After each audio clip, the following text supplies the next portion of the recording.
Did we all go through where we were for George Floyd Day? I don't remember. I think I I was honestly I don't remember. I probably what like pandemic land? I don't it was know. it was pandemic land. Oh We're my all gosh. home. So I was like never watching any news like before the pandemic. So whenever all of the loud news started coming out, I was like, oh my gosh, this is crazy. This is horrible. And I remember being so upset. I was like, this is unjust. Like I called my sister and we were like ranting for an hour Oh about no. police. You It was believed in it. crazy. And then like I started getting more into it and I was like, wait, they're lying. So it's kind of a pivotal point for me. Like Yeah, it to was get your my own awakening. information. It woke a lot of people up.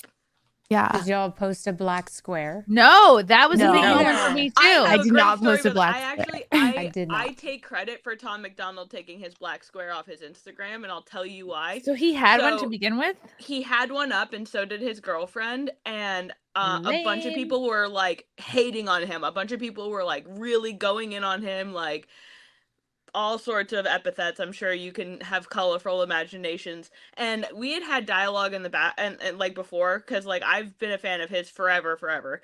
And I hit him up. I had just helped organize a free speech rally in San Francisco, and I don't know if you guys are familiar with who Philip Anderson is, but when Philip went, he is a black guy, and an Antifa guy called him a hard R and punched him in the face and knocked his teeth out.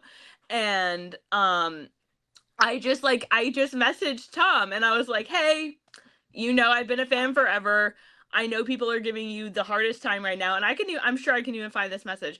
And I was like, but listen, like this BLM movement is not what it seems to be. It has nothing to do with equality. It's everything to do with supremacy. And I told him the situation that happened with Philip, and I sent him the article. I sent him the picture of Philip's face all busted up, and I was like, this is what the reality of the situation is. And he messaged me back, and he was like, whoa, that's insane. I had no idea. And then literally the next time I looked on his page, the black square was gone, and so it was gone from his girlfriend's feed. And I'm not saying, I'm like, I like jokingly It was all credit. because of you, Kim. Maybe I wasn't the only one who messaged him, but I definitely was like, hey Tom, like, by the way, this is why people are calling you all kinds of horrible names, and I understand that you're not a political guy, but like you should know. Yeah, good for you. I never bought into it. Like the whole BLM thing, because to me, like, that's right. I grew up in Birmingham, Alabama. Like we went to the Civil Rights Museum every single year in school, from elementary school to high school. There was a field trip to the damn Civil Rights Museum every year, and we have the 16th Street Baptist Church where those 4 little girls died in a bombing.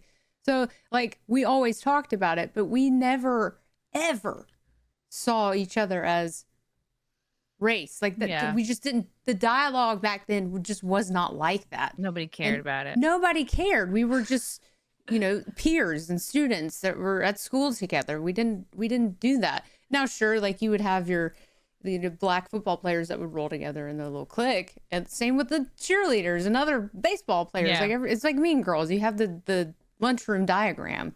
Well, I went to this Catholic school up until like the 4th grade, and I was probably in the 3rd grade. We had an assignment to like write a chart about like all of our like characteristics, like write about ourselves. And this little black kid in our class wrote handsome on his. Aww. And I remember to this day, her name is Sister Seaton. She wrote in the margin like a monkey. And we had protesters outside of our school. It was she was like a little old lady. She literally didn't mean it as like a racial thing. Did she mean like one of the ones that's dressed up with symbols, like wearing a suit or something? Meant he was a little rambunctious kid. Like it really. I don't know. She was like easily in her late 70s. Like she really like. There was no malicious intent behind. Even at the time, I was like, when people were freaking out, I was like, she's old. Leave the lady alone. Of all the things you can call the kid literally any other animal but that.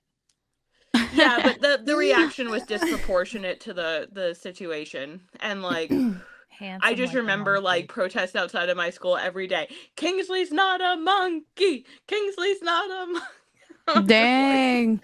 So it exists. I mean, like the whole like, it was definitely a black thing. It's been around forever. And I mean, I grew up in New York, so it shouldn't be a surprise that was like still back when I was in the 4th grade. This was 9/11, you know, so like this is like I too had black friends growing up. There was one black kid in my class. His name was Quintel Donaldson, and we were besties. Quintel, if you're out there. Quintel. Also, why do we always sad the Southern accent? Quintel. Because of our name. I was also friends with one Christina McCullough, who, because her initials were also CM, we would sit next to each other often in class. She too was black and my friend. So take that, people. I went to Houston inner city schools for a few years, and it was like all black kids. Like every single kid was black except for like me and one other girl. But I feel like if anything, the black kids would like, you know, I mean, especially to my brother, the black kids were like bullied to him because he was like the only white kid in class. But the black guys loved me. They would like propose to me in class. Like, but you're not fat. I don't understand. I know. Like, I was like, thank you so much. This is awesome. And I would always say no because hard to get. You were a child. But one time, Very this literal girl child. in my class was trying to be my partner with something, and another girl wanted to be my partner too. And the white girl was like, no, I'm going to be her partner. You better listen because you were once our slaves. And I was like, oh, like I did not know what to say. Wait, what? She said because you guys used to be slaves? Yes, I was like, I was so stunned. I was like, I don't think you're Listen supposed to say that, here. honey. It wasn't that long ago God. that your mammy was working for my mammy. Oh my God. This is so crazy. Crazy. Yes, this is Black goodness. Friend Story Hour. Thank you. Black Friend Story Hour, yeah. But the black guys, I was like, yeah, I loved being around the black guys because they were so nice to me. Really gave me a Aw. confidence boost, you know? I had That's what they do. my best You friend. know, third I like, grade. if you ever need a true black confidence friends- boost. The only true black guy friends I've ever had find have a all black been guy. flaming homosexuals. Those Like are just the like best. paraded out of the closet homosexuals. Like, Call black I friends. I could call one look, of I them. You could can even call- look this up online. He was like considered a landmark person for New York. His legal name was Delicious Deadass Adorable. Aw, That's too much alliteration for me. DDA. Look, I could call my one black friend, but like I don't want to use it up. Quarter I'm black doesn't count. Save it. I want to save it for Adam Coleman, fully black and an author. Oh, he's cool. I want to save it for when I really need. I don't want to waste my calling my one black friend on this. It's like If you ever need a confidence Call my boost, though, black go friend. to the gas station in the ghetto and like they'll love you. Cat called. They'll it's Wearing like, yoga hey, pants. boys, what's up? Great. Oh hey girl. They're harmless. girl? They're just Yeah, like the dogs my barking gay behind a blacks gate. loved me. It's They're true, it's very almost- good. They're very good friends. It's almost getting to be catcalling season, everybody. Uh-oh. Viking says, shit, my coochie itches. Now she's feeling better now. Coochie sweater now. Thank you for the yellow boy. I think Patrice O'Neill used to rock that Coogee stuff. Probably. He did pretty good for himself. Stewie felt for 5. Just like in Clerks 2. I'm talking porch monkey black. Ay. PH for 5. GF wasn't calling out for his mother. Oh, George Floyd wasn't calling out for his mother. He was calling out to Mama, his Yeah. girlfriend. who was his girlfriend that was on scene. Small, frail, forgot white about blonde that. lady. Another called her Mama. psyop. Mhm. Ugh. Wow. And That's true. like George Floyd's family, like they were estranged. They didn't really know each Yeah. other, but then they just came out of the woodwork. Yeah, And they Candace didn't get Owens any did it. money. They didn't get any money for No. like all of the funds raised. Or they didn't even Are know you about it. joking? Yes, No. they did.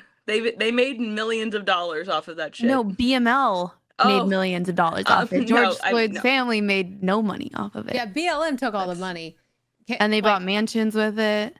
I'm not really a big fan of Candace Owens. His right now, fucking kid is literally making a documentary about it. They definitely made money and they're still making money. Anybody Oh. who's telling you that George Floyd's family didn't make money off of this is either retarded or lying to you. I watched a documentary like a year Candace Owens. ago, Candace and Owens they documentary. Well, then interviewed that like his documentary's family. full of shit. I don't know what to tell you. Wait, wait. Lots of people publish lots of false things. There's no way that family didn't make money. Let's still making fact money check off it. of it. Let's ask Grok. Okay. Let's grok it up. Did George Floyd's family make money from his death or from BLM? From BLM. Boop, boop, boop, boop. This is what I'm paying $50 a month for. Come on, Yep. Grok. Come on, Grok. Oh, okay. Maybe you're both right. Let's pull this up. Do, do, do, do, do, do, do. Bum, bum, bum, bum, bum. Okay. There's no definitive evidence that George Floyd's family directly received money from the Black Lives Matter organization or its Polite way of saying fundraising they efforts. definitely did. However, here are the key points based on available information. In March of 21, the city of Minneapolis agreed to pay $27 million to settle a civil lawsuit from George Floyd's family over his death in police custody. The settlement was separate from any BLM activities and included $500K for the South Minneapolis neighborhood where Floyd was killed. So yeah, like I said, they became millionaires off of this. And by killed, we mean overdosed on fentanyl. GoFundMe account was set up in Floyd's funeral costs and benefit his family, raised significant funds, over $15 million from just the GoFundMe. So like I said, they broke made a lot of money the off of platform's this record. situation. Wait, but where did that? Who set up that GoFundMe? His family did. Yes, it was a family fundraiser. But it wasn't from BLM, right? No, it wasn't a BLM. I Okay, didn't say yeah. they made it from BLM. I said that they made that off of that situation. The family became millionaires. Right. Well, all the money Yeah. that BLM made. Yeah, But they see, they yeah, bought they themselves. didn't They give bought it to themselves. George Floyd. None of that went to any black community No, ever. None of Yeah. that went to any But- black family. They bought themselves mansions. They I think set themselves. the point that Violet and I were trying to make was that BLM Yeah. didn't give them any money. Yes, no, Yeah. BLM doesn't give any black family or any No. black community any money ever. Yeah. They raised over $90 million. BLM raised over $90 million in 2020, largely spurred by the protests following Floyd's death. BLM distributed $21.7 million, apparently in grants to various Black-led organizations and chapters. So of the $90 million they made, they only distributed $21.7 million to anybody at all. But did they really though? Who knows? Who knows? It's It like could have all the been tied up Clintons in Haiti, administrative. all that Haiti money that costs. never actually made Yeah. it there. And these are grants. Anybody could have any grant for anything. You could be like, oh, my cousin has a Black-led organization, and they'll get Well, a I couple think- million. Well, I think that that kind of they looked bullshit is into- even like it's infiltrating like every single part of society and culture, and it's really gross. I think they even looked into some of these like charities and they were fake. So they were funneling the money back into themselves. Yeah, Oh yeah. it's like Act Blue. Mhm. Yeah. Yep. BLM, 23% of its funds went to charitable causes, but specifics about recipients are limited, which means it was like money laundering. They were laundering the money back to Yeah. themselves. Yeah. Wow, aren't we all proud of our black squares? Yeah, I didn't put one up either. I just I felt didn't. like before I knew it was wrong, I just was like, no, why am I being forced to do something to prove that I There's- like black people? Love you guys. Thank you for the chats. Thank you for the comments. I will see you guys tomorrow. Bye. Bye. All right, love you guys. God, I don't even want to leave. This candle smells so good. I don't want to leave. All right, love you guys. Talk to you soon. Bye. Love you all. Join the Discord. Feet. Love you all. Wow. You guys are awesome. Bye, guys. Bye. Now I'm really leaving. Love you. Bye.